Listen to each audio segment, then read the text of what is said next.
दोस्तों, कहानी की शुरुआत में हम बबली बर्बाद नाम की एक खूबसूरत लड़की को देखते हैं जो अपनी कार में बैठी अपने बॉस को गालियां दे रही थी। कहती है कि मेरे बॉस डैनी ढक्कन जैसा घटिया इंसान इस पूरी दुनिया में कोई हो ही नहीं सकता और ना ही मैं इसे और झेलने वाली हूँ। मैं अभी और इसी वक्त इस घटिया नौकरी को छोड़ दूंगी। वहीं दूसरी तरफ हम डैनी ढक्कन को देखते हैं जो एक बहुत ही मशहूर फिल्म स्टार था। लड़कियां तो उसकी इस कदर दीवानी थी कि उसे देखते ही अपनी कच्ची गीली कर दिया करती थी। वहीं डैनी ढक्कन भी एक नंबर का लड़कीबाज आदमी था। वो हर महीने किसी न किसी लड़की को अपनी गर्लफ्रेंड बनाता और फिर उसके खेत में दबाकर मजदूरी करने के बाद उसे छोड़ देता। ऐसे ही आज भी वो एक लड़की को अपने साथ डेट पर लाया हुआ था। वो उसे कहता है कि जाने मन मुझे तुम्हारे साथ रहना बहुत अच्छा लगता है, लेकिन अब तुम्हारी गुलाबी ढीली पड़ चुकी है। मुझे अब तुमसे वो पुराने वाला मजा नहीं मिल रहा, इसलिए अब मैं तुम्हारे साथ और नहीं रह सकता। जो कहकर वो उसे एक महंगी सी इयररिंग गिफ्ट करता है जो उसके कहने पर बबली बर्बाद उसके लिए लेकर आई थी। जिसके बाद वो उस लड़की को वहीं पर अकेला छोड़कर वहां से चला जाता है। आगे घर जाते वक्त डैनी ढक्कन बबली बर्बाद से कहता है कि तुम कल उस लड़की के घर पर जाना और वहां पर मेरे गंदे कच्छे और कपड़े पड़े होंगे, उसे वापस ले आना। यह सुनकर बबली बर्बाद उसे कहती है कि भीसड़ी के मैं तेरे यहाँ पर इसलिए नौकरी नहीं लगी थी कि तू मुझसे अपने गंदे कच्छे उठवाए, इसलिए अब ये घटिया नौकरी मैं और नहीं करना चाहती। डैनी ढक्कन पूछता है कि तुम कहना क्या चाहती हो, साफ साफ बताओ। बबली बर्बाद कहती है कि मैं तेरी ये नौकरी छोड़ रही हूँ और अब तू किसी और को ढूंढ ले। थोड़ी देर बाद बबली बर्बाद अपने घर पर आती है और अपनी माँ जास्मिन जोरदार के पास आकर बैठ जाती है।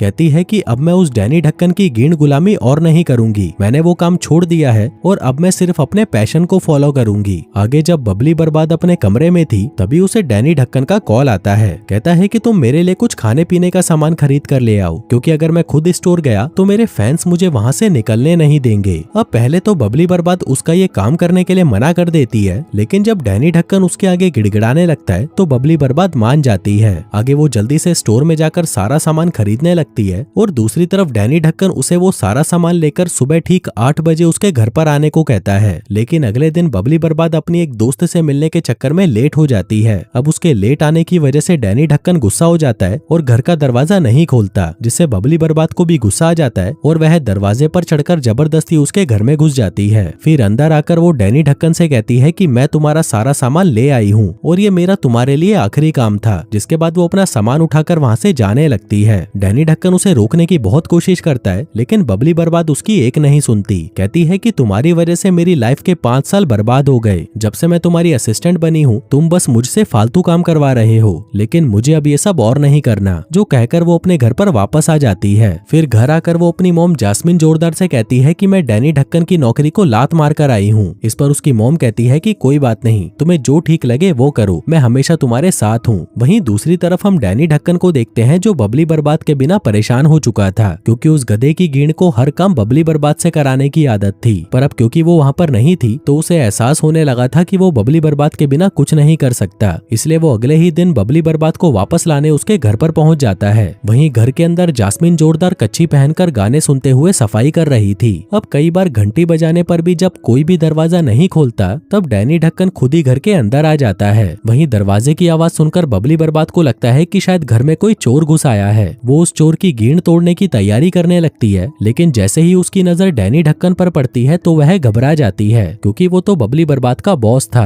आगे डैनी ढक्कन के पूछने पर जास्मिन जोरदार बताती है कि इस वक्त बबली बर्बाद घर पर नहीं है। डैनी ढक्कन कहता है कि मुझे उससे बहुत जरूरी काम है, इसलिए वो जब तक घर पर नहीं आ जाती मैं यहीं बैठकर उसका इंतजार करूंगा। तभी जास्मिन जोरदार जल्दी से अपने कमरे में आकर अपने कपड़े बदलती है और अच्छे से तैयार होकर डैनी ढक्कन के पास आ जाती है। वहीं बबली बर्बाद अपनी एक राइटर दोस्त शालू 69 के साथ थी, जबकि घर पर जास्मिन जोरदार और डैनी ढक्कन घर में घूमते घूमते बातें कर रहे थे। आगे डैनी ढक्कन के पूछने पर जास्मिन जोरदार बताती है कि मैं भी एक राइटर हूँ और मैंने भी बहुत सारी फेमस किताबें लिखी हैं, जैसे कि चोली में चमकादड़, गरम गुलाबी और छोटे बबलू का बड़ा हथियार। अब ये सुनकर डैनी ढक्कन हैरान हो जाता है, क्योंकि बबली बर्बाद ने उसे ये बात कभी नहीं बताई थी कि उसकी मॉम एक राइटर है। आगे बातें करते करते ये दोनों दारू पीने लगते हैं, जिस दौरान जास्मिन जोरदार बताती है कि 10 साल पहले एक एक्सीडेंट की वजह से मेरे पति की मौत हो गई थी और तब से मैंने किसी भी आदमी से अपने खेत में मजदूरी नहीं करवाई, यहाँ तक कि मैं किस करना भी भूल चुकी हूँ। अब क्योंकि उन दोनों ने कुछ ज्यादा ही दारू पी ली थी, इसलिए वो दोनों एक दूसरे के करीब आने लगते हैं। तभी मौका देखकर डैनी ढक्कन उसे वहीं पकड़कर चूसने लग जाता है। वहीं जास्मिन जोरदार भी अंदर से गर्म हो चुकी थी, इसलिए वो तुरंत डैनी ढक्कन पर टूट पड़ती है और उसे पकड़कर अपने बेडरूम में ले जाती है, जहाँ पर वो दोनों दबाकर मजदूरी करने लगते हैं। अब डैनी ढक्कन का हथियार जास्मिन जोरदार के खेत में खुदाई कर ही रहा था कि तभी बबली बर्बाद भी वापस अपने घर पर आ जाती है। उसे घर में कोई दिखाई नहीं देता तो वह एक अंगूर को अपने मुंह में डालकर अपनी मॉम को पुकारते हुए उनके बेडरूम में जाने लगती है। अब जैसे ही वो बेडरूम का दरवाजा खोलती है, वो अपनी मॉम को देखती है जो डैनी ढक्कन से दबाकर मजदूरी करवा रही थी।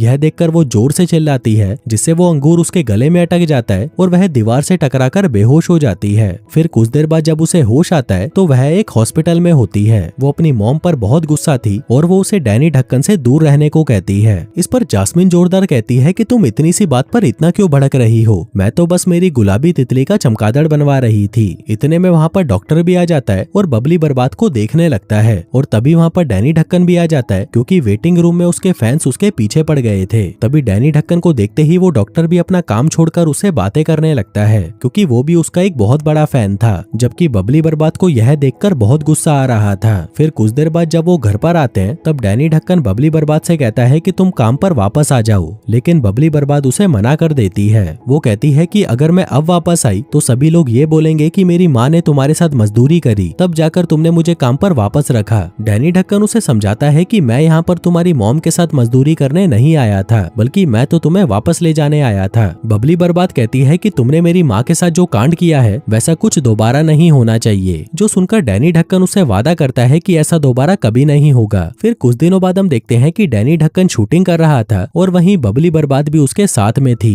वहीं घर पर जास्मिन जोरदार अपनी नई किताब पर काम कर रही थी, पर तभी उसे डैनी ढक्कन का मैसेज आता है जो आज रात को उससे मिलना चाहता था, लेकिन जास्मिन जोरदार उसे मना कर देती है। डैनी ढक्कन कहता है कि मैं तो सिर्फ तुमसे बात करना चाहता हूँ, जो सुनकर वो मान जाती है और अच्छे से तैयार होकर एकदम माल बनकर डैनी ढक्कन से मिलने पहुंच जाती है। उधर बबली बर्बाद शालू 69 के साथ उसकी स्टोरी पर काम कर रही थी, जबकि जास्मिन जोरदार डैनी ढक्कन से मिलने एक रेस्टोरेंट में जाती है, जहां बातों के दौरान वो दोनों एक दूसरे से वादा करते हैं कि उस दिन उन दोनों के बीच में जो कुछ भी हुआ वैसा अब कुछ भी दोबारा नहीं होगा। फिर खाना खाने के बाद ये दोनों दारू पीने लगते हैं, लेकिन जब ये दोनों नशे में बहुत ज्यादा भंड हो जाते हैं तो ये दोनों अपना अपना वादा भूलकर फिर से मजदूरी करना शुरू कर देते हैं। फिर देर रात जब जास्मिन जोरदार अपने घर पर वापस आती है तभी वहाँ पर उसे बबली बर्बाद बैठी हुई मिलती है। फिर उसके पूछने पर जास्मिन जोरदार बताती है कि मैं डैनी ढक्कन के साथ डिनर करने गई थी। बबली बर्बाद पूछती है कि सिर्फ खाना ही खाकर आई हो या अपनी पिंकी भी पिटवा कर आई हो। अब ये सुनकर जास्मिन जोरदार उसे समझाने लगती है कि डैनी ढक्कन एक बहुत अच्छा आदमी है, पर पता नहीं तुम क्यों उसे गलत समझ रही हो। जो कहकर वो अपने कमरे में आ जाती है और अपनी सास को फोन करके उन्हें डैनी ढक्कन के बारे में बताने लगती है। कहती है कि मुझे तो उसका औजार लेना बहुत पसंद है, लेकिन बबली बर्बाद को वो बिल्कुल भी पसंद नहीं। अब ये सुनकर उसकी सास कहती है कि अगर तुम्हें डैनी ढक्कन पसंद है तो तुम्हें किसी की भी सुनने की जरूरत नहीं, तुम्हारा जो मन करे तुम वो करो। अब अपनी सास से बातें करके जास्मिन जोरदार को बहुत अच्छा लग रहा था और साथ ही उसने डैनी ढक्कन के साथ अपनी जिंदगी में आगे बढ़ने का फैसला भी कर लिया था। वो दोनों ही एक दूसरे से प्यार करते थे और पूरा पूरा दिन साथ में रहते थे। वो दिन भर तो मौज मस्ती करते और रात होते ही पलंग तोड़ मजदूरी। वो दोनों तो एक दूसरे के साथ बहुत खुश थे, लेकिन बबली बर्बाद को अभी भी उसका बॉस पसंद नहीं था। फिर ऐसे ही एक दिन बबली बर्बाद को पता चलता है कि उसकी माँ डैनी ढक्कन के लिए एक मूवी की स्क्रिप्ट लिख रही है। यह देखकर उसे अपनी माँ पर बहुत गुस्सा आने लगता है क्योंकि उसकी माँ ने उसे इस बारे में कुछ नहीं बताया था। दूसरी तरफ जास्मिन जोरदार डैनी ढक्कन के साथ एक पार्टी में आई हुई थी, पर तभी बबली बर्बाद भी तैयार होकर उस पार्टी में पहुंच जाती है और जास्मिन जोरदार से झगड़ा करने लगती है। कहती है कि आपको इस डैनी ढक्कन का औजार इतना पसंद आ गया कि अब आपको अपनी बेटी से कोई मतलब ही नहीं है, यहाँ तक कि आप इस भीसड़ी वाले के लिए मूवी की स्क्रिप्ट भी लिख रही हो। अब जास्मिन जोरदार उसे समझाने की बहुत कोशिश करती है, लेकिन बबली बर्बाद उसकी एक नहीं सुनती। वहीं जब डैनी ढक्कन बबली बर्बाद को समझाने की कोशिश करता है तभी बबली बर्बाद उसकी भी माँ बहन एक कर देती है। कहती है कि साले फ्लॉप एक्टर, तुझे एक्टिंग तो आती नहीं, लेकिन मेरी माँ को पेलने के बाद उसके साथ प्यार करने की तो बहुत अच्छी एक्टिंग कर लेता है। अब उसका मन तो कर रहा था कि वो डैनी ढक्कन का औजार काट दे,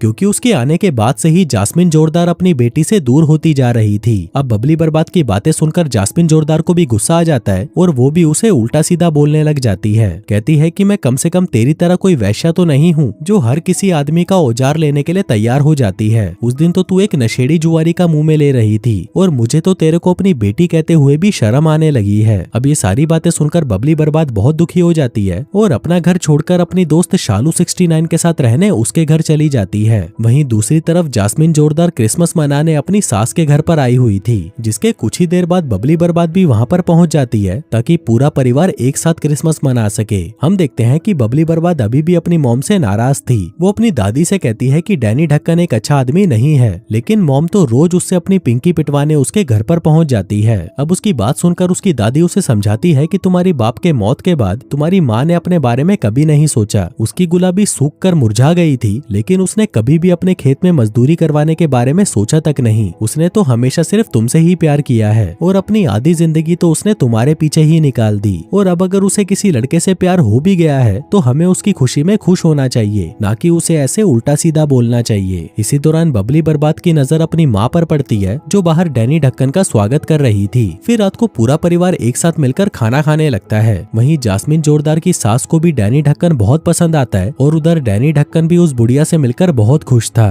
फिर खाने के बाद दोनों सास बहू बैठकर दारू पीती हैं और बातें करने लगती हैं। जास्मिन जोरदार बताती है कि तुम्हारा बेटा मुझसे तलाक लेना चाहता था क्योंकि उसका किसी और के साथ अफेयर चल रहा था, लेकिन तलाक से पहले ही वो निपट गया और उसका किस भड़वी के साथ चक्कर था उसके बारे में भी कुछ पता नहीं चला। फिर पूरी रात क्रिसमस मनाने के बाद अगले दिन वो सभी वापस जाने लगते हैं। इसी दौरान जब बबली बर्बाद डैनी ढक्कन की गाड़ी में सामान रख रही थी, तभी उसे उसकी गाड़ी में वही इयररिंग्स मिलती हैं जिनको देखकर वो लड़कियों के साथ ब्रेकअप किया करता था। अब ये देखकर बबली बर्बाद समझ जाती है कि अब डैनी ढक्कन का उसकी माँ से मन भर चुका है और अब वो किसी भी समय उसके साथ ब्रेकअप कर सकता है। आगे जब सभी लोग वापस घर आ जाते हैं तो बबली बर्बाद से रहा नहीं जाता और वो अपनी माँ को वो गिफ्ट दिखाते हुए कहती है कि डैनी ढक्कन जब भी किसी लड़की से ब्रेकअप करता है तो वो उस लड़की को यही गिफ्ट देता है और अब वो आपके साथ भी यही करने वाला है। वहीं जास्मिन जोरदार भी उसकी बातों पर यकीन कर लेती है और वह डैनी ढक्कन को अपने घर से निकाल देती है। फिर कुछ दिनों बाद न्यू ईयर भी आ जाता है, लेकिन उस दिन कोई भी खुश नहीं था। इसी दौरान बबली बर्बाद डैनी ढक्कन से मिलने उसके घर पर जाती है। वहाँ पर डैनी ढक्कन उसे बताता है कि मैं कभी भी तुम्हारी मॉम से ब्रेकअप नहीं करना चाहता था। दरअसल वो तोहफा मेरी एक्स गर्लफ्रेंड ने मुझे वापस कर दिया था और मैं उसे अपनी गाड़ी से बाहर निकालना भूल गया था।